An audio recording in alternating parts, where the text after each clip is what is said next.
เกมเนี้ยแหละประหลาดกูจะเฉิดฉายไม่มันต้องให้เสียเวลาไฟเตอร์ฝั่งนู้นมันอยู่ไหนวะไปเอาแบบแดงกูไม่ดิปลากูมี2 ตัวนะวะเริ่มสังเกตเอาแม่งดีเกมก่อนหน้านี้กูโดนยับเลยเกมนี้เป็นตากูบ้างละกูจะห่างเงินให้แม่งกระทืบพวกมันให้ได้เยอะที่สุดนะมันอยู่ไหนกันวะไอ้ไฟเตอร์ฮะยานเหรอยานป่าไม่ใช่เหรอไม่มีไฟเตอร์เกมนี้อย่างนี้กูก็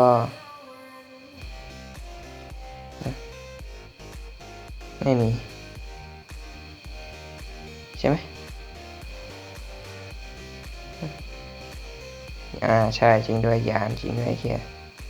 แล้วมึงมายืนพออย่างกูนึกว่ามึงจะเปิดอันติยัสกูแล้วนะโอเคขอเวลซีก่อนใจเย็นพี่มากูเวลซีแล้วมึงมาดิเอาดิอันตีแรกกันมากูเปิดด้วยมึงเปิดรู้ว่าเปิดเอาดิเอาไงเอาดิชนะนี่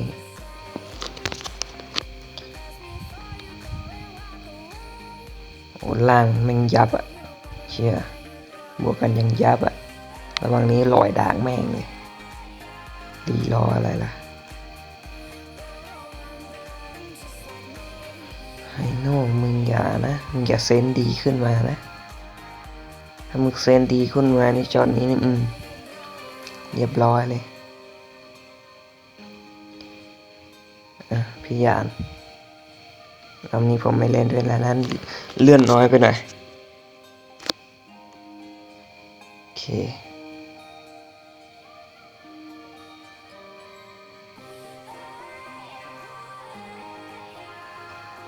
หายละมันอยู่ในพุ่มปะวะโอเคไม่น่าอยู่ไปไหนวะทางนั้นกูป้อมเสร็จกูอยู่เลนกลางเรียบร้อยป้อมมึงขอน่าจะได้ครึ่งหลอดอยู่โอเคอย่างนั้นก็ได้ครึ่งหลอดแล้ววะมาละพี่ยานมาละเล่นไหมโดนกูรอบแรกไปมึงกลัวเลยเอาดิมาดิเอาไอ้เฮียนี่แม่งมาใส่กันวะทำตัวแบบนั้นสิอย่าทำตัวกลัวปลาไหลตัวนี้สิมันก็มีหัวใจนะเว้ย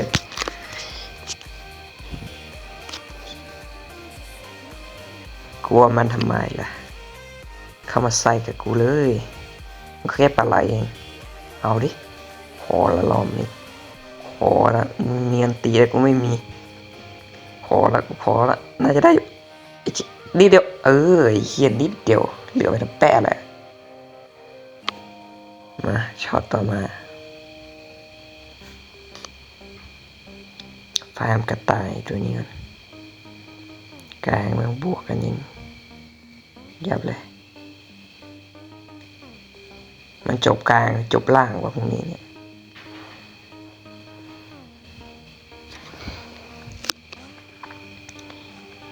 โอเคกูว่ากูกลับป้อมดีกว่าไม่มีอะไรน่าสนใจละไม่ว่าจะบวกกันสักหน่อยสักฝ่ายนะ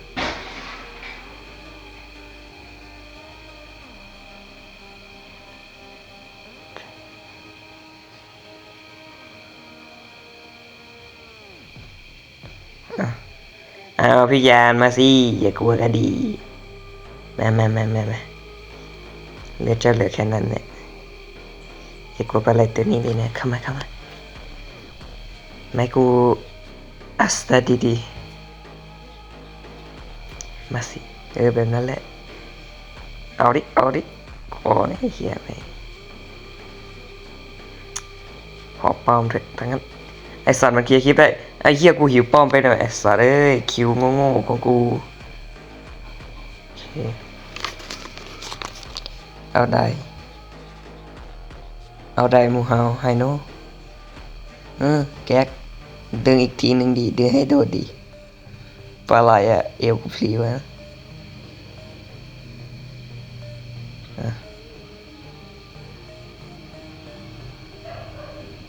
เอาไฮโน่ใจเย็นพี่มัน3 ตัวมึงมีตัวเดียวมึงอย่าขึ้นไปเล่นเยอะแต่ช็อตที่กูมาอยู่กับมึงเอาดิอะไรวะตะกี้เอาไอ้ช็อตกูเห็นอะไรแบบไอ้อ้อยหัวคุยนี่เข้าไปเล่นงูเอาแม่งดีสวยมะทำดิแวนของกู1 ตัวแก๊กตัวที่2ขอตัวที่2ให้โน่โอเคมาเคลียร์คีย์ก่อนอย่าแม่งมันจะเอากูละมันเอากูจริงเลยเฮียดิเห็นจริงเอามึงโดนอ้อยกูไอ้น้องมึงโดนไอ้เฮียลาดไม่ได้นิดเดียวมาดิเพื่อนสมทบกันหน่อยขอเถอะไอ้โน่กูเสียฟรีครับกูต้องได้คิวนี้ต้องเป็นของกูเอ้าไอ้เฮียอ้อยลาดกูแน่ซื่อทั้งเสียฟรีไอ้นี่กูลงทุนไปแล้วมึงก็ลาดกูแน่ซื่อไอ้ยันแม่มเอาแก๊กเท่าทีพี่มีฮาคิสังเกต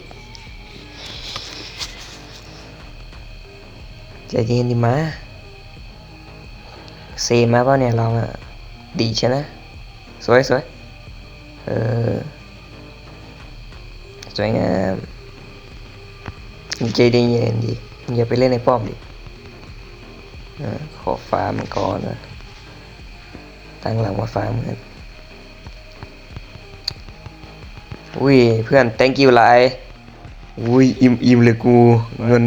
100 กว่าบาทชื่ออิ่มเลยกู thank you หลายเอาไป1 ดอกเอาได้มูเฮากลางมันโถมมาอีก4 ตัวแล้วนะมูเฮามาแม่งเอาละเข้าหลังละเอาละมาไหมเล่นไหมเขียนแม่งเพื่อนไม่เล่นวะกูไม่กล้าเล่นวะทำไงน่ะเอาอ้อยกูรอมึงอ้อยแบบนั้นแหละออกแล้วมึงเจอกูแก๊กตายที่เหลือไอ้เหี้ยไม่ได้โอเคไม่เป็นไรช็อตตะกี้เราไม่เป็นไรเราได้แค่นั้นแหละเฮ้ยเพื่อนกลางอ่ะมันมี4 ตัวมาหน่อยดิน้องยอมเสียโอ้ยเฮียเสียตรงป้อมมึงดูหมอทอนแม่งดิฮัดจัดไอ้เฮียนี่เดี๋ยวมึงรู้เรื่องเดียวมันต้องมีเสียสละเพื่อได้ประโยชน์ละแล้วกูไม่ตายโอเคแทงมึงไปได้น้อง